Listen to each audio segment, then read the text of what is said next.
Ok, nous sommes mardi 11 mars 2014, il est 19h07, je suis très énervée, je viens de lire le chapitre 10 des nombres et bizarrement, voilà, je n'ai pas dû faire ce qu'il fallait assez rapidement et j'ai perdu tout l'enregistrement. Donc je m'interroge, est-ce que je continue ou je vais plutôt avancer? Je vais lire le chapitre 11 et je relirai le 10 plus tard. Alors, continuons. Le peuple murmura, et cela déplut aux oreilles de l'Éternel. Lorsque l'Éternel l'entendit, sa colère s'enflamma. Le feu de l'Éternel s'alluma parmi eux et dévora l'extrémité du camp. Le peuple cria à Moïse. Moïse pria l'Éternel et le feu s'arrêta. On donna à ce lieu le nom de Tabéra, parce que le feu de l'Éternel s'était allumé parmi eux. Le ramassis de gens qui se trouvaient au milieu d'Israël fut saisi de convoitise, et même les enfants d'Israël recommencèrent à pleurer et dire « Qui nous donnera de la viande à manger? Nous nous souvenons des poissons que nous mangions en Égypte et qui ne nous coûtaient rien, des concombres, des melons, des poireaux, des oignons et des aules. AULX. Maintenant notre âme est desséchée, plus rien. Nos yeux ne voient que la manne. La manne ressemblait à de la graine de coriandre et avait l'apparence du bdellium. Le peuple se dispersait pour la ramasser. Il la broyait avec des meules ou la pilait dans un mortier. Il la cuisait au pot et en faisait des gâteaux. Elle avait le goût d'un gâteau à l'huile. Quand la rosée descendait la nuit sur le camp, la manne y descendait aussi. Moïse entendit le peuple qui pleurait, chacun dans sa famille et à l'entrée de sa tente. La colère de l'Éternel s'enflamma fortement.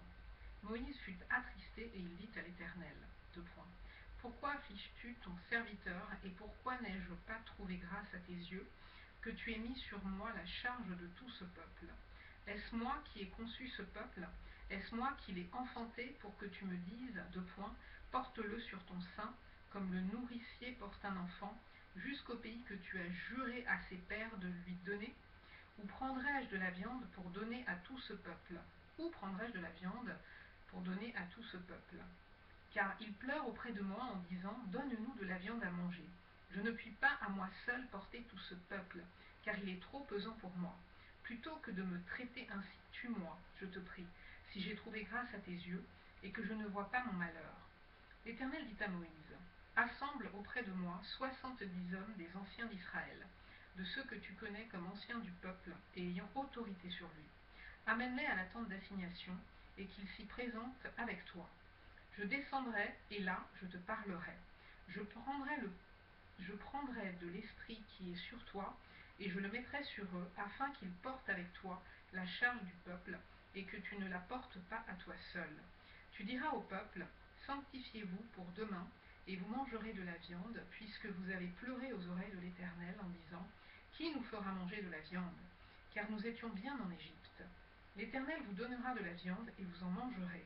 Vous en mangerez non pas un jour, ni 2 jours, ni 5 jours, ni 10 jours, ni 20 jours, mais un mois entier, jusqu'à ce qu'elle vous sorte par les narines et que vous en ayez du dégoût, parce que vous avez rejeté l'Éternel qui est au milieu de vous, et parce que vous avez pleuré devant lui en disant, pourquoi donc sommes-nous sortis d'Égypte? Moïse dit, 600 000 hommes de pied forment le peuple au milieu duquel je suis, et tu dis, je leur donnerai de la viande, et ils en mangeront un mois entier. Égorgera-t-on pour eux des brebis et des bœufs en sorte qu'ils en aient assez? Ou rassemblera-t-on pour eux tous les poissons de la mer en sorte qu'ils en aient assez?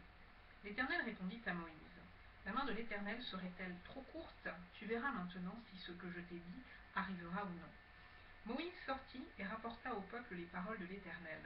Il assembla 70 hommes des anciens du peuple et les plaça autour de la tente. L'Éternel descendit dans la nuée et parla à Moïse.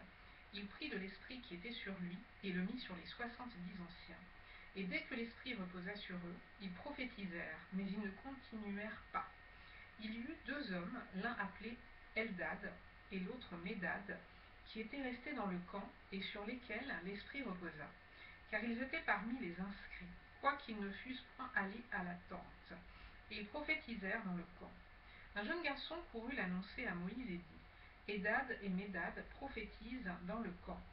Et Josué, fils de Nun, serviteur de Moïse depuis sa jeunesse, prit la parole et dit, Moïse, mon Seigneur, empêche-les. Moïse les répondit, es-tu jaloux pour moi? Puisse tout le peuple de l'Éternel être composé de prophètes, et veuille l'Éternel mettre son esprit sur eux. Et Moïse se retira au camp, lui et les anciens d'Israël. L'Éternel fit souffler de la mer un vent qui amena des cailles et les répandit sur le camp environ une journée de chemin. Quoi? L'Éternel fit souffler de la mer un vent qui amena des cailles et les répandit sur le camp environ une journée de chemin d'un côté et environ une journée de chemin de l'autre côté, autour du camp. Il y en avait près de 2 coudées au-dessus de la surface de la terre.